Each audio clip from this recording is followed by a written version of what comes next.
Man, Tuesday was a crazy day. I felt like one big story after another. And you start out the day, Oklahoma softball with a massive commitment for the 2027 class, followed up by Mike Gundy getting fired, followed up by the news of John Mateer being injured, followed up by another massive commitment for Oklahoma softball.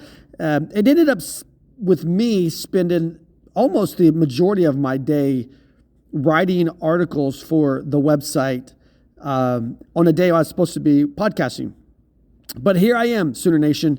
My commitment to you is strong. So on a Wednesday, I'm recording Tuesday's podcast, which basically means we get back-to-back podcast days. We get the Wednesday podcast of Should Have Been Tuesday, and then we get the Thursday podcast. So welcome to Sooner Nation. Man, we gotta jump into this because it's a storyline that I think has kind of completely flipped Oklahoma's football season on its head.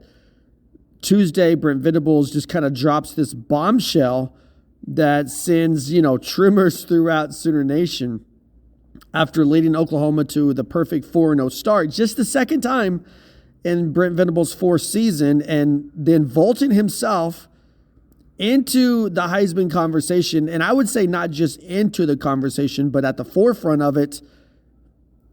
Quarterback John Mateer is headed for surgery on his throwing hand. Now, you look at the statement from the school, and it was pretty measured, right?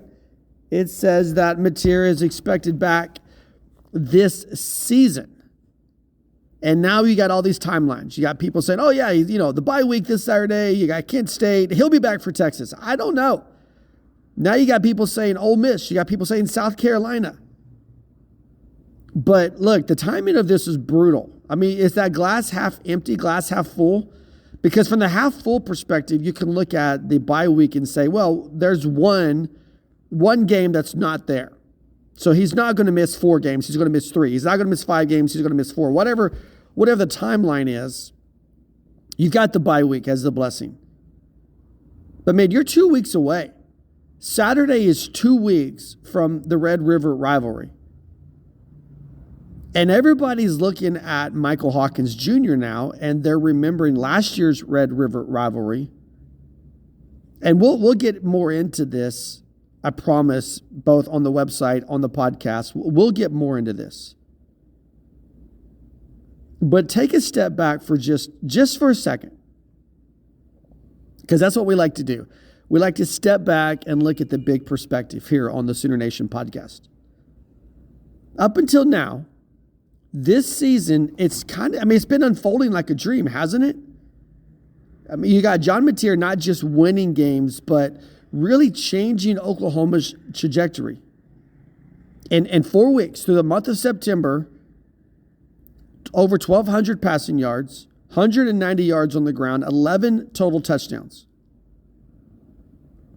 And he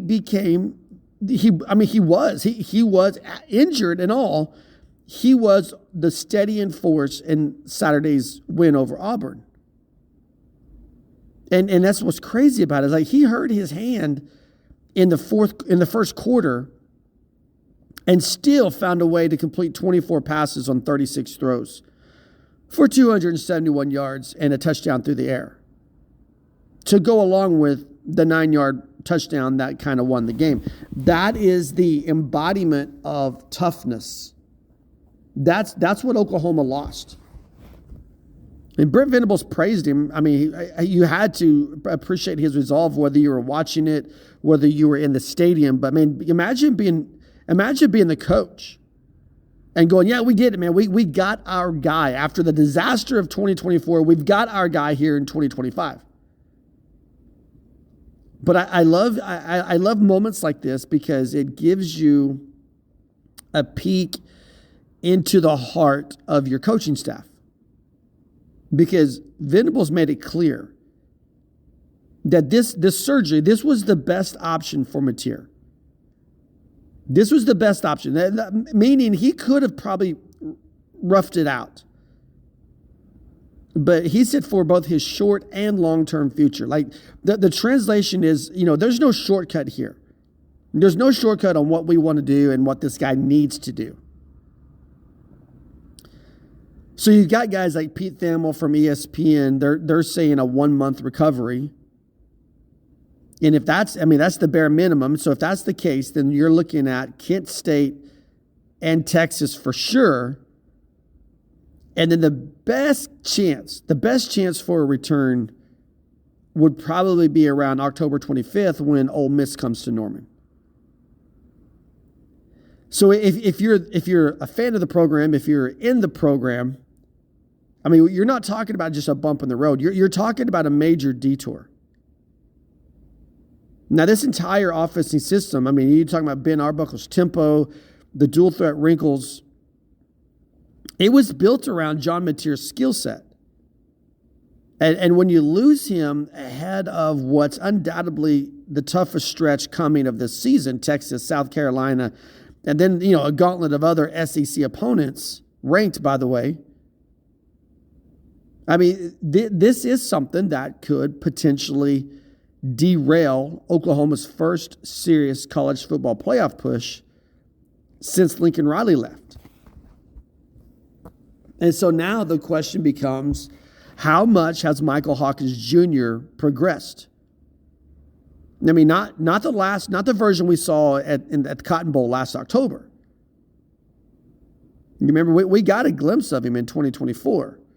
And we saw that flash of promise at Auburn. And then that was followed up by a 34-3 meltdown against Texas. The turnovers against South Carolina.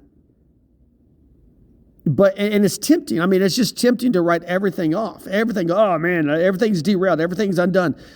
I think that's a mistake.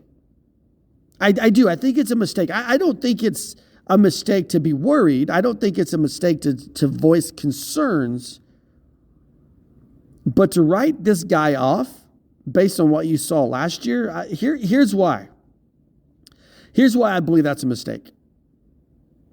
First, keep in mind that Michael Hawkins Jr. is a year older.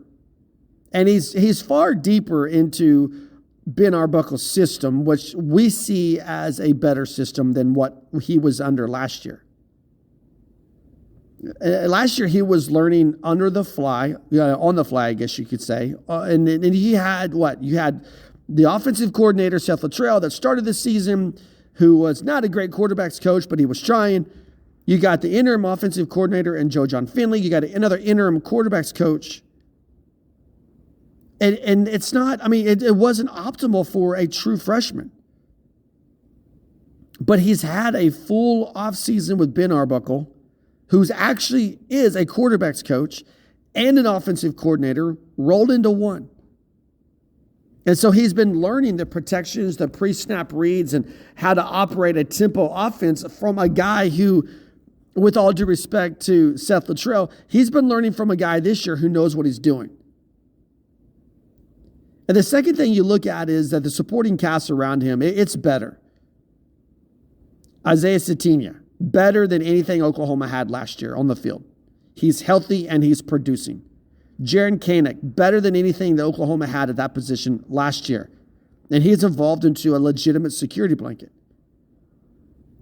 And even as banged up as it's been, the offensive line, they've been good. And they get a bye week before Kent State. And I know everyone talks about the struggles in the running game, and that's a real thing. But don't forget, against Auburn, the best defensive front, one of the best defensive fronts Oklahoma has faced, only one quarterback sack. So Michael Hawkins, if he's the guy who starts against Texas in 2.5 weeks, he doesn't have to play hero ball like he did last October. But let me give you one more thing. He knows what's at stake. I mean, you're talking about a kid who grew up in Dallas, son of an Oklahoma defensive back, dreaming. I mean, this was his dream of playing in this game. He had the opportunity to transfer when Mateer arrived, but he didn't because he believed that another chance would come his way. And now here it is. And so this is what I like to say, this is where the Brent Venables and Ben Arbuckle earn their money. Without John Mateer, without his arm talent, without his improvisation, maybe is a better way to say that, Oklahoma's going to have to figure out how to run the football. And they're going to continue to rely on defense.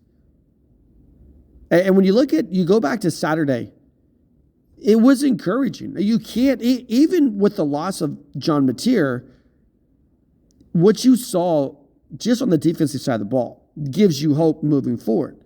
9 quarterback sacks. What you saw Jaden Jackson do, what you saw R. Mason Thomas do, what you saw David Stone do. I mean, they set a school record. And so this is the kind of disruption that can keep games close, even if your offense sputters. And what our book is going to have to do is just simplify things. He's going to have to simplify reads. He's going to have to put in quick throws. He's going to have to do RPOs, move the pocket. But I do believe now more than ever, you got to find a way to give heavy doses of running backs. You got to stay ahead of these chains. And we know, we go back to the Auburn game last year, we know that Michael Hawkins is a capable runner himself. And Oklahoma needs designated runs, though, not desperation scrambles from a young quarterback. Although, if you look at our Facebook page, we've got a desperation scramble from the Armed Forces Bowl that turned out pretty good from Michael Hawkins Jr. But you got to keep him healthy. Because when you look what's behind him, that's where the concern becomes. Because you've got an FCS transfer that I believe has to get in the game against Kent State. And you've got a true freshman. And as bad as the Red River Rivalry was in 2024, no one wants to relive Davis Bevel, right? And I think I want to go back to the offensive line. Because I think there's another pivot here, another pivot point. And Venables says it himself. Like, they have to move the line of scrimmage. And Texas right now, you're looking at a top 10 rush defense. So moving the line of scrimmage, dominating at the point of attack, it becomes priority one. Because a functional running game would buy Michael Hawkins some more time. It keeps the defense honest, and it opens up play action shots.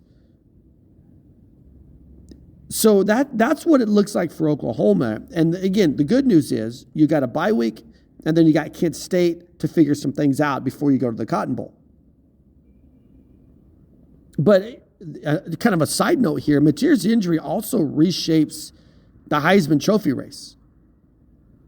Because you're talking about a guy who had kind of vaulted himself into the pole position even before the Auburn game. But now you're looking at being on the shelf for a month. That's going to let other candidates kind of pile up stats. And whether he can re-enter the race, I think depends not just on his own health, but I think it depends on how Oklahoma performs in his absence. Because if Michael Hawkins can keep the team, best case scenario undefeated, or even like 6-1 heading into November, then you've got the potential for a really good, like a feel-good storyline here. But the bigger picture, though, it's this right here. Oklahoma on the offensive side of the ball can no longer be a one-man show. And we believe that Brent Venables has built this roster to withstand adversity, right? We look at the defensive front, it's one of the best in the SEC, if not the nation. And we don't talk enough about special teams, how steady they've been. We also know that our Buckle system is quarterback friendly. And so while a stumble, it's possible that this team stumbles, but it's also possible that this team shows a crazy amount of resilience. And the natural reaction here in Norman is it's dread. Because everyone circles, both sides of the Red River circled that game on their calendar. Everybody makes plans around the second Saturday in October. And the last memory we have of Michael Hawkins in that game is a blowout. But I think you have to look how far this program has come since then. I think you got to look at the defense. I mean, it's night and day. Just they were good last year. They are great this year. The offense continues to take steps forward. And I think the locker room kind of has that edge back that they didn't have in 2024. As a team, they have that swagger. So if anything, I think Mateer's injury is probably an early test of the culture that Brent Venables has been preaching. You know, the next man up type mentality, that accountability, the no excuses. And I think if you go back and look at film, go back and look at the Armed Forces Bowl. Michael Hawkins has the tools, and now he has the coaches around him to kind of steer this ship. And the way he does it, I don't think it just, it's not just going to decide Oklahoma's playoff hopes. I think it's going to shape the perception around what Brent Venables is doing. So yeah, a broken hand, a broken wrist, whatever it is, it's a gut punch from hearing that about John Mateer. But it is not a death sentence. The Sooners still control their own destiny. They still have a bye week to recalibrate. They've got a soft landing from the bye week against Kent State. And you've got a defense that is capable of winning games. So I believe that they can survive until John Mateer returns. So the season's narrative, it's shifted from Mateer's Heisman run to a question of, collective resilience. And the question's linked. Can Michael Hawkins seize the moment? Can the offensive line finally figure out a way to impose its will? Can Brent Venables' defense continue to be that dominant force on the field? And if you answer all those questions in the affirmative, then John Mateer's comeback can really set up a November surge. But if those questions the answers turn out to be negative, and 2025 becomes another what-if year, I mean, you got all kinds of problems, right? But I think the odds, the chances of that scenario are less. But either way, next month we'll reveal what Oklahoma football really is under Brent Venables. So, I mean, look, take a breath. Yeah? I mean, the schedule ahead is brutal. Yeah, the quarterback room is suddenly more thin than it was. But this is also a deep and complete Oklahoma roster. Probably the deepest and most complete that Brent Venables has had. So if Michael Hawkins Jr. plays within himself and the line gives him some time and they can figure out how to run the football, then I think they can weather the storm. And maybe come out on the other side a little bit stronger. So we got more coming. This is the Sooner Nation Podcast. Thanks for hanging with us. We'll be right back.